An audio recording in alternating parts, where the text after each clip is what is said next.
بسم اللہ الرحمن الرحیم۔ آج 8ویں پارے کا دوسرا نصف اور 9ویں پارے کے پہلے 3 پاؤ پڑھے گئے، یعنی سورۃ الاعراف مکمل پڑھی گئی۔ کل سورۃ الانعام پڑھی گئی تھی۔ سورۃ الانعام مکی صورت ہے، اور مکہ میں جو صورتیں نازل ہوئی ہیں ان میں عموماً بنیادی جو عقائد ہیں ان کو بیان کیے گئے، عقیدہ توحید، رسالت، آخرت۔ اور اسی طرح مشرکین مکہ نے کچھ جانوروں کے بارے میں مختلف غلط قسم کے نظریات اور عقائد رکھے ہوئے تھے کہ جانوروں کو بتوں کے نام پر وقف کر دیتے اور ان کے کھانے کو حرام سمجھتے، تو ان کی اصلاح کی گئی ہے۔ اسی وجہ سے اس صورت کا نام بھی الانعام رکھا گیا۔ انعام کا مطلب جانور، چوپائے۔ صورت کا آغاز اللہ تعالیٰ کی تعریف کے ساتھ ہوتا ہے کہ اللہ تعالیٰ تعریف اللہ تعالیٰ کی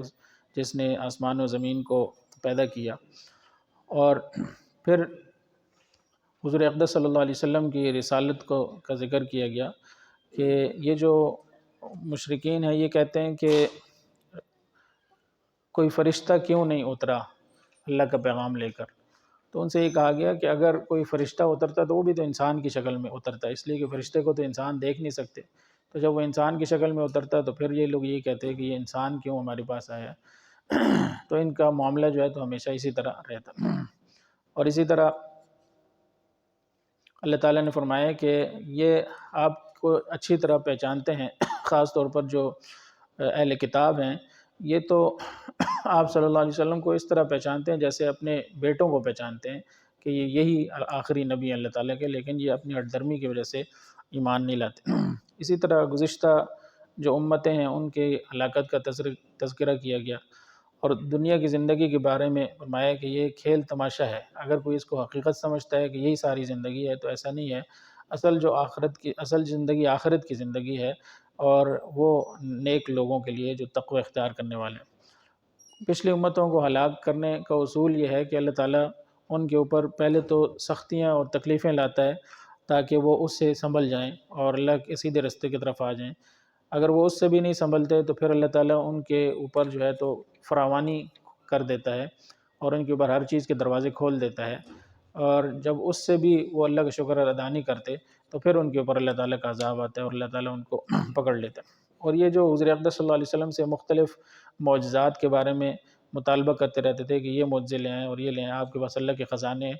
تو حضور اقدس صلی اللہ علیہ وسلم سے فرمایا اللہ تعالیٰ نے کہ آپ ان سے کہہ دیں میرے پاس اللہ کے خزانے نہیں ہیں، اور نہ میں غیب کا علم جانتا ہوں، نہ میں فرشتہ ہوں، مجھے تو جو وہی میری طرف کی جاتی ہے میں وہی بیان کرتا ہوں۔ اسی طرح حضرت ابراہیم علیہ السلام کا تذکرہ کیا گیا کہ ابراہیم علیہ السلام جن کے والد یا چچا آزر وہ بھی بت تراشتے تھے، تو ابراہیم علیہ السلام نے اپنی قوم سے مکالمہ کیا تھا ان کو سمجھانے کے لیے۔ پہلے تو انہوں نے کہا کہ شاید یہ ستارہ میرا رب ہو، لیکن جب ستارہ ڈوب گیا تو انہوں نے فرمایا کہ ڈوبنے والا کیسے رب ہو سکتا ہے۔ پھر انہوں نے چاند کی طرف دیکھتے ہوئے کہا کہ شاید یہ میرا رب ہوگا، لیکن جب چاند بھی ڈوب گیا تو انہوں نے کہا کہ یہ بھی رب نہیں ہو سکتا۔ پھر انہوں نے سورج کے بارے میں کہا کہ سورج بڑا ستارہ ہے تو یہ میرا رب ہوگا، لیکن جب سورج بھی ڈوب گیا تو انہوں نے کہا کہ میں ان سب چیزوں سے بری ہوں، میرا پروردگار وہی ہے جس نے ان سب کو پیدا کیا۔ پھر حضرت ابراہیم علیہ السلام کے علاوہ دیگر انبیاء کا ذکر کیا گیا کہ یہ جو مشرکین ہیں ابراہیم علیہ السلام کو بھی اپنا پیشوا مانتے ہیں، اور اسی طرح جو ان کے بعد انبیاء آئے ان کو بھی مانتے ہیں، اسحاق علیہ السلام، یعقوب علیہ السلام، اور اسی طرح داؤد، سلیمان علیہ السلام، ایوب علیہ السلام، یوسف علیہ السلام، موسیٰ علیہ السلام، ہارون علیہ السلام، زکریا و یحییٰ و عیسیٰ و الیاس و اسماعیل و الیسع و یونس و لوط، ان انبیاء کا ذکر کیا گیا کہ یہ سب کے سب جب مقتدا ہیں تو حضور اقدس صلی اللہ علیہ وسلم کو بھی اللہ تعالیٰ نے نبی بنا کر بھیجا، تو اس میں کون سی ایسی بات ہے کہ وہ ان کا انکار کرتے ہیں۔ اور پھر اللہ تعالیٰ نے اپنی قدرت کے مظاہر کا ذکر کیا کہ اللہ تعالیٰ اس زمین کے اندر جو دانہ ڈالا جاتا ہے، گٹھلی ڈالی جاتی ہے، تو اس سے اللہ تعالیٰ اس کو پھاڑ کر اس سے پودا نکال دیتا ہے، اور اسی طرح آسمان سے اللہ تعالیٰ بارش برساتا ہے، زمین سے اللہ تعالیٰ پیداوار نکالتا ہے، یہ سب اللہ تعالیٰ کے ہی کرشمے ہیں، اللہ تعالیٰ کے سوائے کوئی نہیں کر سکتا۔ اسی طرح جانوروں کے بارے میں یہ جو کہا گیا کہ یہ اپنی طرف سے کچھ جانوروں کو حلال کر لیتے ہیں اور حرام کر لیتے ہیں، حالانکہ جو جانور حلال ہے اللہ تعالیٰ نے ان کو بیان کر دیا، جو حرام ہے ان کو بھی بیان کر دیا گیا، اور اللہ کا نام لے کر جس جانور کو ذبح کیا جائے گا اس کو کھا سکتے ہیں، اگر اللہ کا نام نہ لیے جائے ذبح کرتے ہوئے تو وہ جانور جو ہے تو حرام ہوگا۔ اسی طرح انسانوں کے ساتھ ساتھ جنات کے بارے میں بھی کہا گیا کہ جنات اور انسانوں کی جماعتیں ہم نے تم سب کے لیے اپنے پیغمبر بھیجے، تو جنات کے اندر بھی پیغمبر آئے، یا تو پیغمبر آئے یا یہ کہ جو انسانوں کے پیغمبر آئے انہوں نے ہی جنات کی جماعتوں کو بھی تبلیغ کی، جیسے کہ حضور اقدس صلی اللہ علیہ وسلم کے پاس بھی جنات کی جماعت آئی تھی اور پھر ان کو دعوت اور تبلیغ کی، تو انہوں نے جا کر دیگر جو جنات تھے ان کو حضور اقدس صلی اللہ علیہ وسلم کا پیغام پہنچایا، تو یہ تبلیغ کا سلسلہ جو ہے تو جنات کے اندر بھی جاری رہا۔ اسی طرح پھر جانوروں کا دوبارہ تذکرہ کیا گیا کہ جانوروں کے بارے میں یہ کھیتیاں اور جانوروں کی تقسیم کچھ اس طرح کرتے ہیں کہ کچھ حصہ جو ہے تو وہ یہ سمجھتے ہیں کہ ہمارے شریکوں کا ہے اور کچھ حصہ اللہ تعالیٰ کا ہے، اور جو اللہ تعالیٰ کا حصہ ہے وہ اس میں اگر کچھ مال زیادہ چلا جائے تو یہ سمجھتے ہیں کہ اس میں نہیں جانا چاہیے، اور وہ واپس اپنے شریکوں کی طرف لے آتے ہیں، اور جو اپنے شریکوں کی طرف اگر زیادہ حصہ چلا جائے تو اس میں کوئی حرج وہ نہیں سمجھتے، عجیب یعنی انہوں نے تقسیم کی ہوئی ہے۔ پھر کچھ چیزوں کا ذکر کیا گیا، حضور اقدس صلی اللہ علیہ وسلم نے فرمایا کہ اللہ تعالیٰ نے ساری چیزیں حلال کی ہیں، جو حرام کی ہیں تو وہ بیان کر دی گئی ہیں، جیسے مردہ جانور حرام ہے، اسی طرح خون جو ہے تو وہ حرام ہے، خنزیر کا گوشت حرام ہے، اسی طرح کچھ چیزیں ہیں جو اللہ تعالیٰ نے حرام کی ہیں، بقیہ جو جانور ہیں وہ حلال ہیں۔ اور اسی طرح جو چیزیں حرام ہیں تو اس کا یہ ذکر کیا گیا کہ اللہ تعالیٰ نے جو حرام کیا ہے وہ یہ ہے کہ اللہ کے ساتھ شریک نہ کیا جائے کسی کو، اور اسی طرح اپنی اولاد کو فقر کے خوف سے قتل نہ کیا جائے، اللہ تعالیٰ ہی رزق دینے والا ہے۔ اسی طرح بے حیائی کے کاموں کی طرف نہ جائیں، کسی کی جان کو ناحق جو ہے تو وہ قتل نہ کریں، یتیم کا مال ناحق نہ کھائیں، ناپ تول کے اندر جو ہے تو وہ کمی نہ کریں، یہ چیزیں جو ہے تو وہ حرام۔ اور اسی طرح سورت کا اختتام اس بات پر کیا گیا کہ اللہ تعالیٰ نے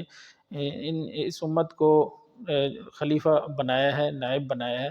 اور کچھ لوگوں کے اوپر فضیلت دی ہے، باقی ہے کہ اللہ تعالیٰ ان سب کا حساب کرنے والا ہے، اللہ تعالیٰ بخشنے والا ہے اور رحم کرنے والا ہے۔ سورۃ الاعراف جو آج پڑھی گئی ہے، اعراف کا مطلب بلندی، اس صورت کے اندر یہ اعراف ایک جگہ ہے جو جنت اور جہنم کے درمیان ہے، اس کا نام ہے، وہاں کچھ لوگ ایسے ہوں گے کہ جن کے اعمال برابر ہوں گے، نیکیاں اور برائیاں، جن کی نیکیاں زیادہ ہوں گی وہ تو جنت میں جائیں گے، جن کے گناہ زیادہ ہوں گے وہ جہنم میں، جن کے اعمال برابر ہوں گے نیکیاں اور برائیاں وہ اعراف کے مقام پر ہوں گے، وہ ایک جگہ ہوگی جہاں سے جنت اور جہنم دونوں نظر آتے ہوں گے، تو اس کا ذکر اس صورت کے اندر کیا گیا ہے، اس وجہ سے اس کا نام بھی سورۃ الاعراف ہے۔ یہ صورت بھی مکی صورت ہے، اس کے اندر بھی بنیادی عقائد کا ذکر کیا گیا اور پچھلے جو انبیاء ہیں ان کے واقعات ذکر کیے گئے، خاص طور پر حضرت موسیٰ علیہ السلام کے واقعات تفصیل سے بیان کیے گئے۔ صورت کے آغاز میں ایک تو حضرت آدم علیہ السلام کا واقعہ اور ابلیس کا، شیطان کا، کہ جب اس کو سجدہ کرنے کا کہا گیا تو اس نے انکار کیا، اللہ تعالیٰ نے اس سے پوچھا کہ کیوں سجدہ نہیں کیا، تو وہ کہنے لگا میں انسان سے بہتر ہوں، مجھے آپ نے آگ سے پیدا کیا، اس کو مٹی سے پیدا کیا،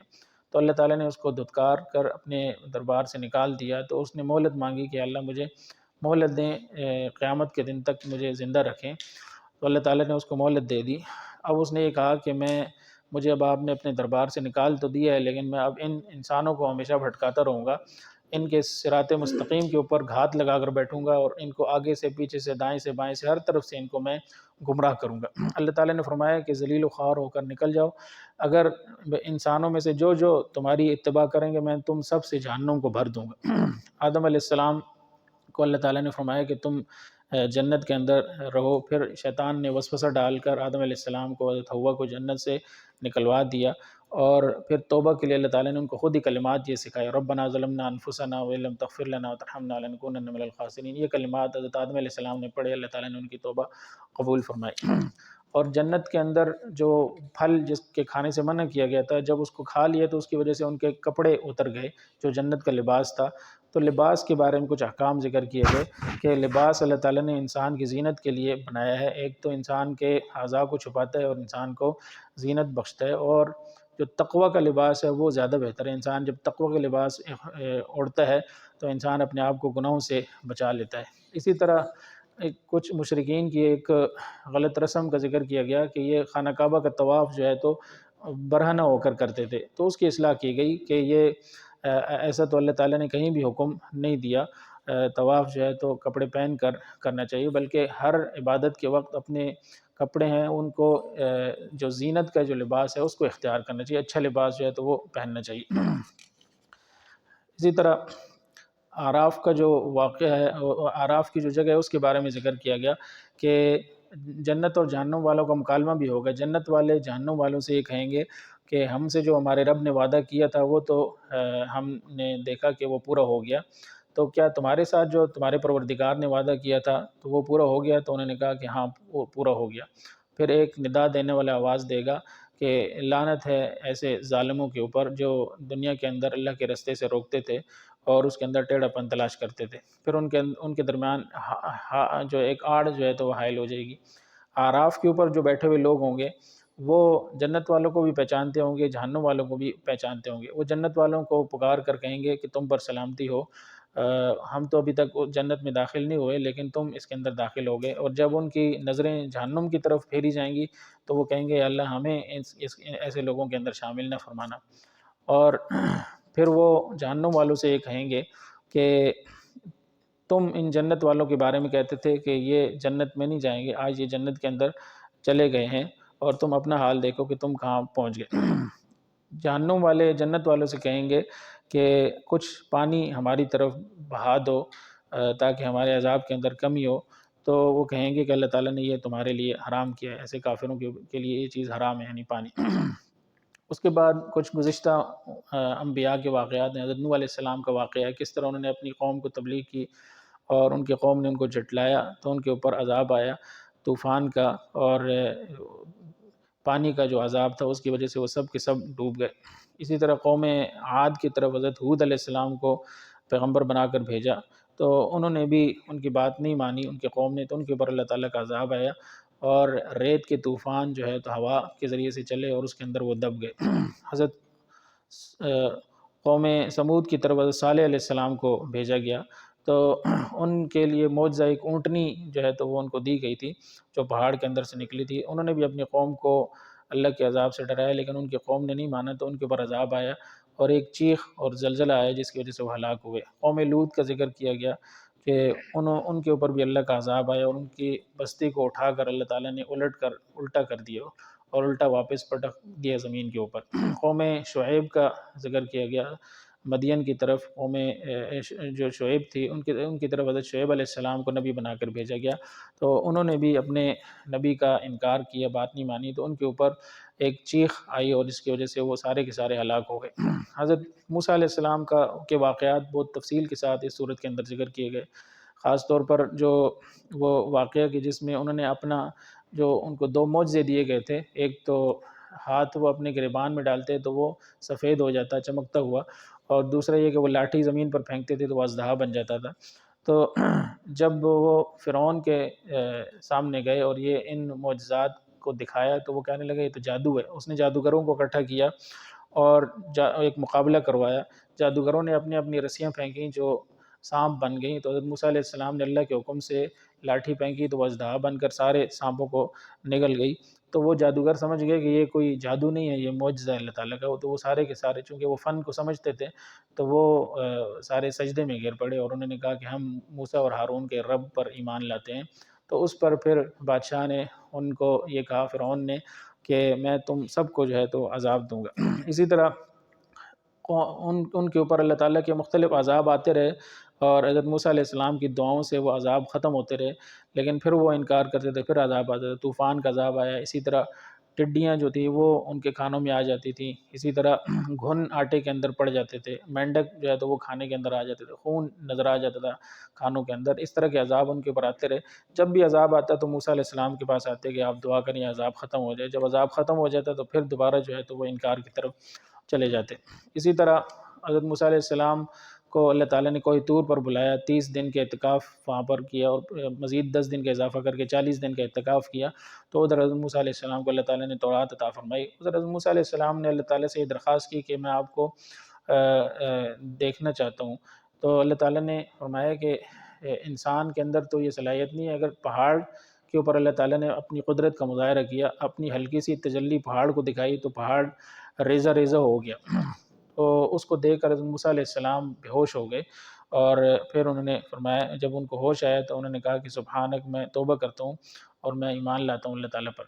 پھر حضرت موسیٰ علیہ السلام تورات ان کے پاس لے کر گئے تو ان کی قوم پیچھے بچڑے کی عبادت میں مشغول ہو گئی تھی، اور وہ حضرت اپنے بھائی حضرت ہارون علیہ السلام کو پیچھے چھوڑ کر آئے تھے۔ وہ ان کے اوپر بھی غصے ہوئے کہ میرے جانے کے بعد جو ہے تو تم نے ان کو سیدھے رستے پر نہیں رکھا۔ تو ان کے بھائی نے، حضرت ہارون علیہ السلام نے فرمایا کہ میں نے پوری کوشش کی لیکن یہ میری بات نہیں ماننے والے تھے۔ پھر حضرت موسیٰ علیہ السلام سے انہوں نے کہا کہ یہ تورات جو آپ لے کر آئے ہیں اس کو ہم کیسے مانیں کہ یہ اللہ کی کتاب ہے؟ تو انہوں نے 70 افراد کا انتخاب کیا کہ یہ کوہ طور پر جائیں، اللہ ان سے کلام کرے گا۔ اللہ تعالیٰ نے پھر ان سے کلام کیا لیکن اس کو بھی انہوں نے نہیں مانا، انہوں نے کہا کہ ہم اللہ کو دیکھنا چاہتے ہیں۔ تو اس کی وجہ سے ایک بجلی کا کڑکا آیا جس کی وجہ سے وہ سارے کے سارے بے ہوش ہو گئے۔ پھر حضرت موسیٰ علیہ السلام کی دعا سے اللہ تعالیٰ نے ان کو دوبارہ ٹھیک کیا،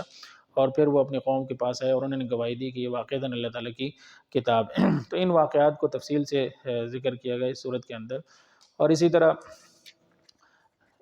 عہد الست کے بارے میں ذکر کیا گیا کہ اللہ تعالیٰ نے جب بنی آدم کو پیدا کیا تو اس سے پہلے ان کے روحوں کو پیدا کر دیا تھا، اور ان سب سے اللہ تعالیٰ نے گواہی لی تھی کہ کیا میں تمہارا رب نہیں ہوں؟ تو سب نے اقرار کیا تھا کہ کیوں نہیں، آپ ہی ہمارے رب ہیں۔ اس عہد کا بھی اس صورت کے اندر ذکر کیا گیا۔ اور صورت کے اختتام پر قرآن کریم کے بارے میں فرمایا کہ قرآن کریم جب پڑھا جائے تو اس کو غور سے سنو اور خاموشی کے ساتھ سنو تاکہ تمہارے اوپر رحم کیا جائے۔ اور یہ حکم دیا گیا کہ اللہ تعالیٰ کا ذکر کرتے رہو عاجزی کے ساتھ، تضرع کے ساتھ، اور ہلکی آواز کے اندر اللہ تعالیٰ کا ذکر کرتے رہو۔ اللہ تعالیٰ کے پاس جو مخلوق ہے وہ اللہ تعالیٰ کا ذکر کرنے سے کبھی بھی تکبر نہیں کرتی۔ اس پر صورت کا اختتام ہوتا ہے۔ اللہ تعالیٰ سے دعا کہ اللہ تعالیٰ ہمیں توفیق نصیب فرمائے۔ آمین۔ الحمد للہ رب العالمین الرحمن الرحیم اللہم صلی علی سیدنا مولانا محمد وبارک وسلم۔ ربنا آتنا فی الدنیا حسنہ وفی الآخرۃ حسنہ وقنا عذاب النار، وصلی اللہ تعالی علی خیر خلقہ محمد وآلہ وصحبہ اجمعین برحمتک یا ارحم الراحمین۔